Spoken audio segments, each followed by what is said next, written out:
Hello, Paul here from AMD Automotive at Carrington, Sydney. Just want to show you this 997 turbo before I stripped it down. I've taken the heat shield off here, the one there. Usually just put it there for now. It fits nicely under there. Later on I can put it back up. Do the job. As you can see, the ignition coils it's hidden behind here and it's hidden behind there. But all this gotta come off.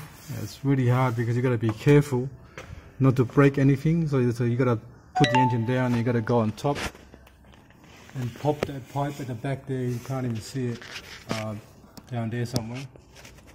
You gotta pop it off the extra grommet so you can move it to the side to make more room for this side here, but I'll show you what I mean later on.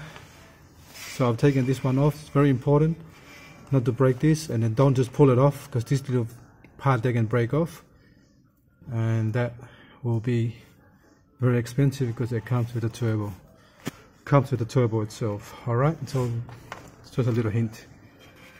Alright, so as you can see, I've got to get to that one and that one behind there.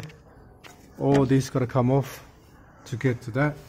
I just want to show you something that someone's been here before or done some exhaust or done some kind of work before. There's a bolt there that's missing. Screw there, and I can't buy the same one. I've got to get it from Porsche.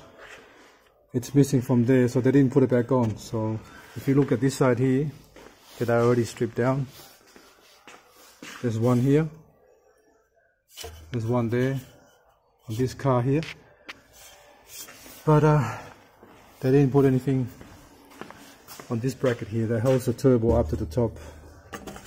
So I've got to get one there. So it makes me think that I've got to double check everything because someone's been here before. Because I don't, as soon as I see that, I can't trust anything anymore, can't trust anybody. So I'm going to go through all the whole exhaust, everything that I see, and I'm going to do it up, make sure it's tight. Under there, here, there, even if I didn't touch it today, even that, engine mounts, the whole lot. Okay, just a quick show to show you guys what I found on this car here. Alright, thanks for watching and please subscribe.